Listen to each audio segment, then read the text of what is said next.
Good day everyone. So our topic for today's discussion it's all about the sensory imagery in creative writing. Okay, so our topic since it's all about sensory imagery, so it has a connection with our five senses, which are sight, smell, touch, hearing, and taste. When we say sensory imagery, defined is a literary text that presents a series of words that allow readers to create mental images on their mind. So, other definition is this involves the use of descriptive language in creating mental images. And another one, this make use of our five senses, sense of sight, smell, touch, hearing, and taste to engage with the reader's and listener's mind. It means sensory images.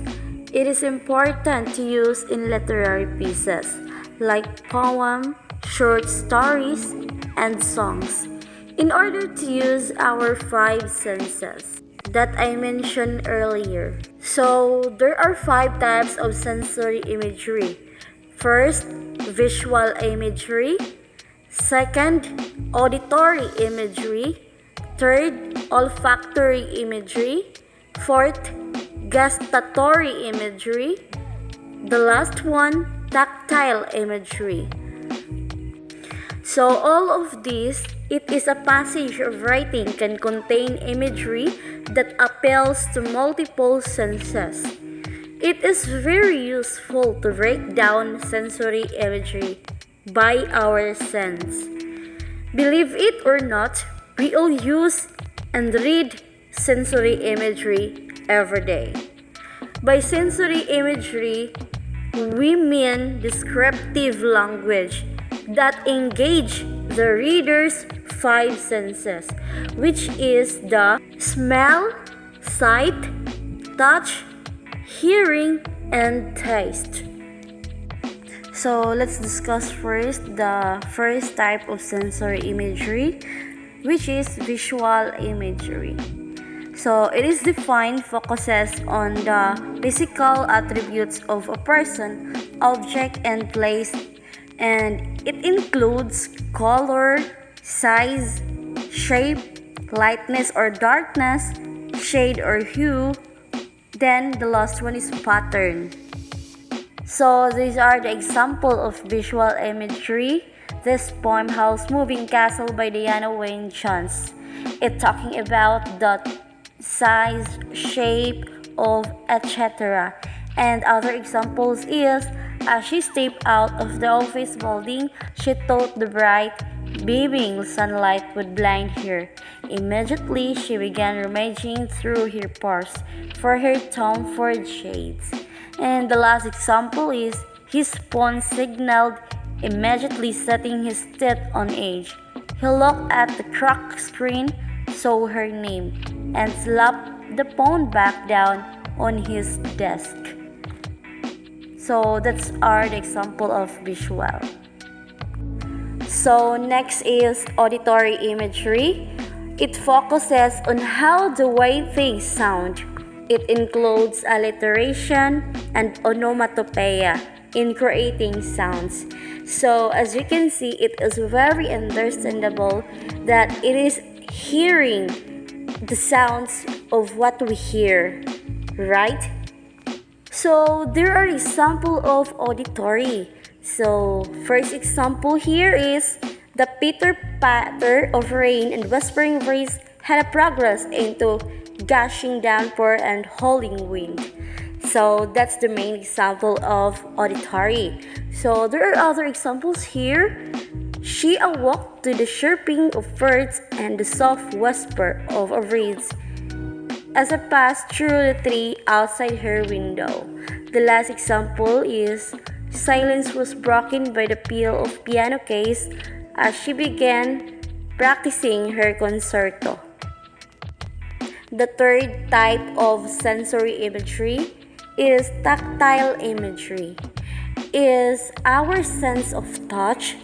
It focuses on what we can feel when we touch something. It includes where you can feel it, or temperature, textile, smooth or rough, soft or hard, slimy or sticky, blunt or pointed.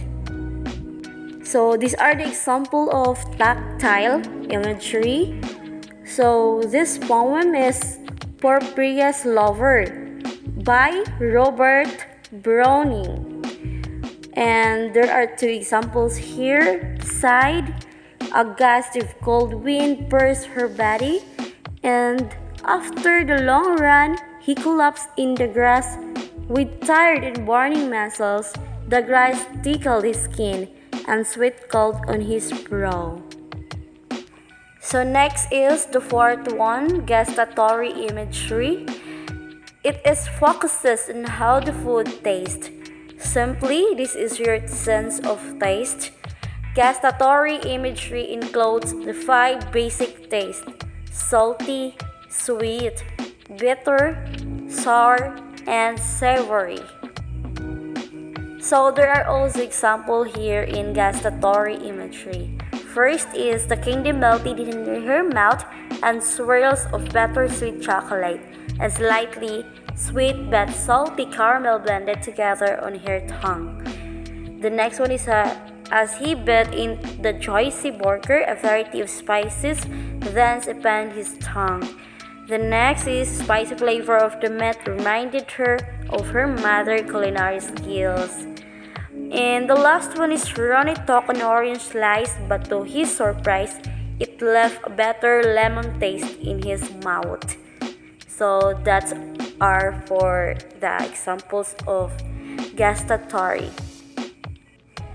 The fifth and the last one, sensory imagery types, is olfactory imagery, and it uses our sense of smell. Describes what the smell. It includes fragrance and odor. It includes also our fragrance, and like for examples, perfumes, enticing food, drink, and blooming flowers and odors, and also rotting trash, body odors, or stinky wet. And that's our for olfactory.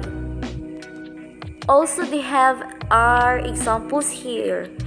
Poem Prelude by T.S. Eliot. And this poem is the winter evening settles down with smells of sticks in passageways. So it is very understandable. And talk about the smells.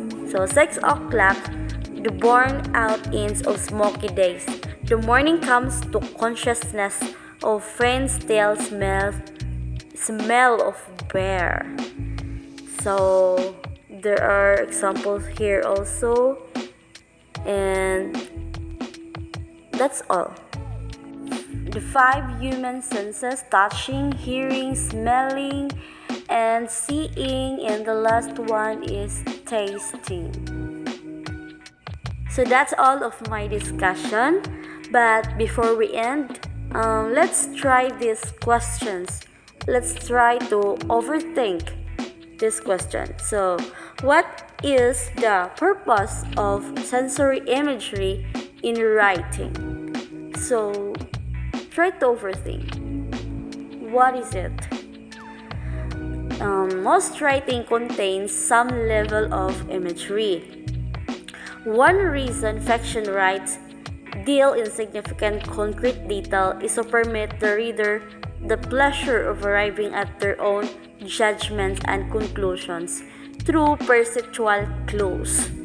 However, writers don't have to always resort to describing the way things look to create mental images.